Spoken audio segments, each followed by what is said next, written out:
Hello दोस्तों, कैसे हैं आप सभी लोग। आप सभी का स्वागत करता हूं फिर से अपने चैनल नॉलेज वाईजे पर। गाइस, आज हम इस वीडियो में सुप्रीम कोर्ट के एक लेटेस्ट जजमेंट के बारे में डिस्कस करेंगे, जो कि 4 अगस्त 2026 का जजमेंट है।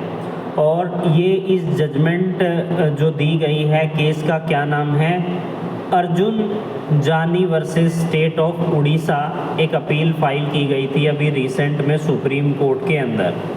तो इस पूरे केस को हम समझेंगे। इस पूरी केस के क्या तथ्य हैं, क्या फैक्ट हैं, कौन कौन से प्रश्न जो है उठाए गए सुप्रीम कोर्ट के समक्ष जिस पर बात की गई, इसके अलावा क्या क्या आर्ग्यूमेंट की गई काउंसिल्स के द्वारा, और लास्ट में सुप्रीम कोर्ट का क्या डिसीजन रहा।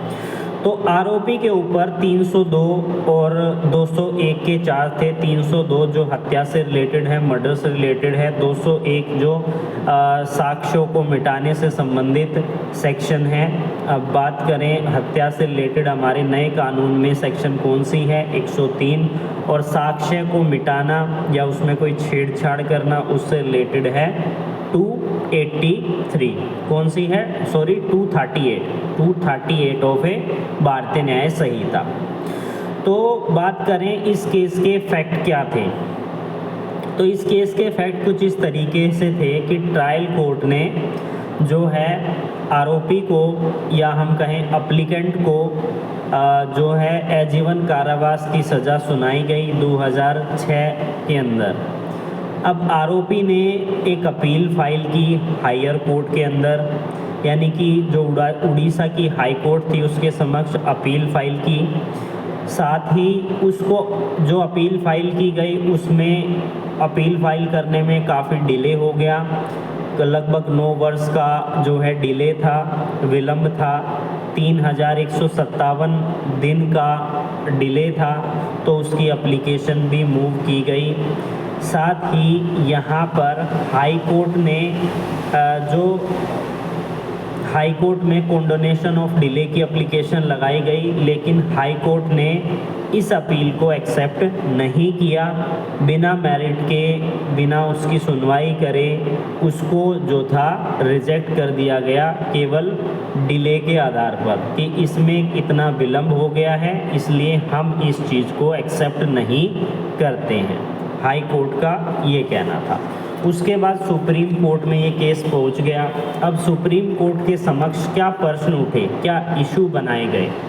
तो सबसे पहला प्रश्न ये था, क्या कोई देरी के आधार पर किसी दोषित कैदी, यानी कि जो कन्विक्ट पर्सन है, उसकी आपराधिक अपील खारिज की जा सकती है।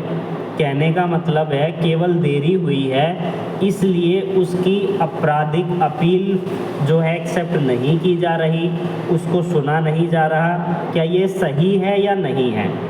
दूसरा प्रश्न यहाँ पर उठता है, क्या जेल से दायर अपील में अदालत को अधिक उदार यानी लिबरल दृष्टिकोण अपनाना चाहिए। यानी कि अगर कोई व्यक्ति जो जेल के अंदर है, जो दोषी है और वो अपील फाइल कर रहा है, तो ऐसे में कोर्ट का क्या व्यू होना चाहिए।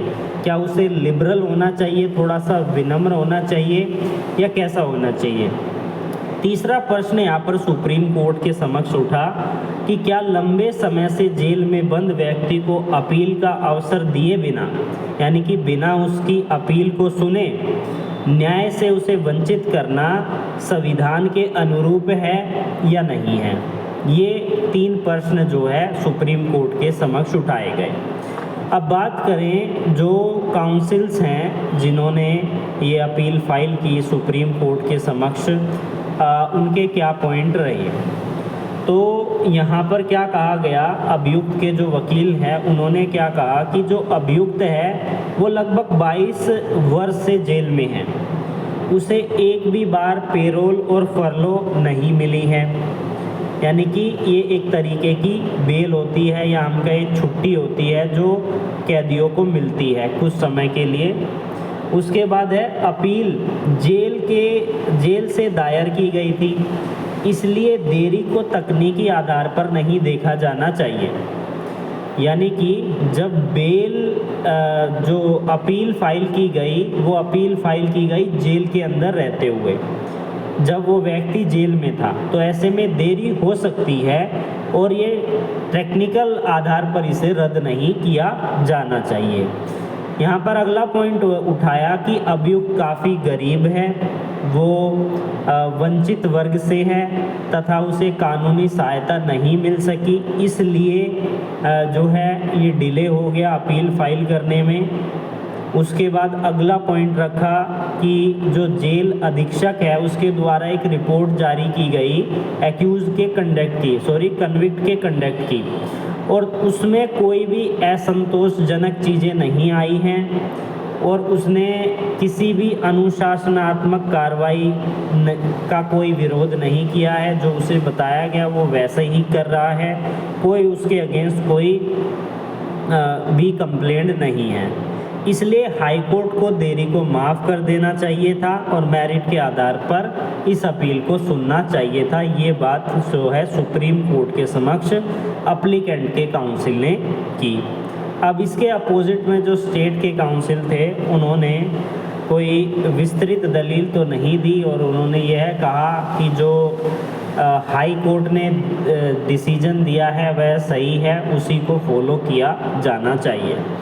लेकिन सुप्रीम कोर्ट ने किन पॉइंट पर यहाँ पर ध्यान केंद्रित किया? सुप्रीम कोर्ट ने रिकॉर्ड को देखा, जेल की परिस्थितियों को देखा, न्याय के सिद्धांतों पर विचार किया और उसके बाद अपना डिसीजन दिया। सुप्रीम कोर्ट ने क्या कहा? सुप्रीम कोर्ट ने कहा कि हाई कोर्ट के द्वारा गया ये डिसीजन जो है काफ़ी असंतोषजनक व्यक्त होता है। उसने कहा कि तकनीकी आधार पर अपील खारिज की गई है, इसलिए यहाँ पर वर्ड यूज़ किए गए डीपली डिसमे एंड इक्वली परट्यूब्ड, यानी कि इसका मतलब है काफ़ी निंदनीय बात है, काफ़ी निंदा की गई हाई कोर्ट की। काफ़ी दुखद के साथ यह कहना पड़ रहा है कि आपने अपील एक्सेप्ट नहीं की, आपने टेक्निकल आधार पर जो है इस अपील को रिजेक्ट कर दिया। उसके बाद है न्याय तक पहुंच। गरीब, वंचित और जेल में बंद व्यक्तियों का भी एक संवैधानिक अधिकार होता है, सुप्रीम कोर्ट ने ये कहा।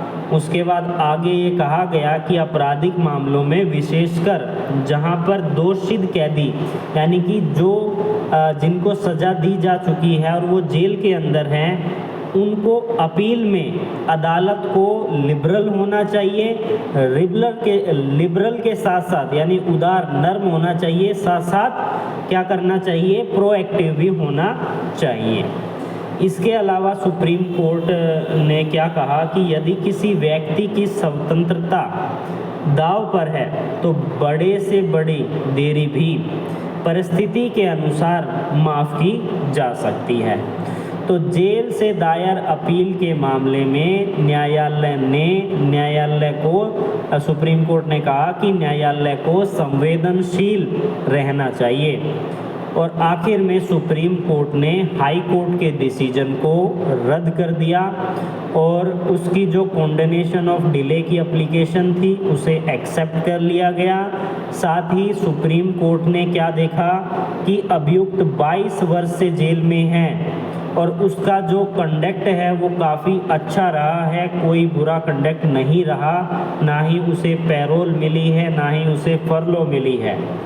तो सुप्रीम कोर्ट ने आर्टिकल 142 की अपनी पावर का इस्तेमाल करते हुए यह डिसीजन दिया है।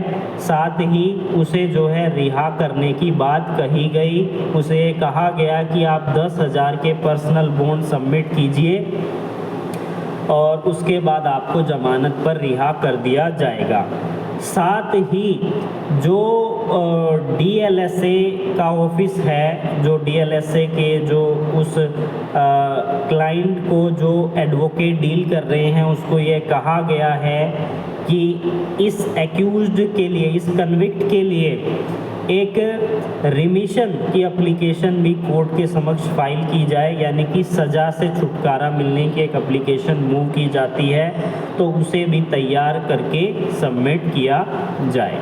तो ये था पूरा मामला जिसमें सुप्रीम कोर्ट ने हाई कोर्ट के डिसीजन को सेट असाइड करते हुए अपनी जो अपील है उसको डिस्पोज ऑफ किया। इसी तरीके की लेटेस्ट जजमेंट के लिए आप हमारे साथ जुड़ सकते हैं। फिर मिलेंगे नई वीडियो में नई लेटेस्ट सुप्रीम कोर्ट की जजमेंट के साथ। तब तक के लिए धन्यवाद।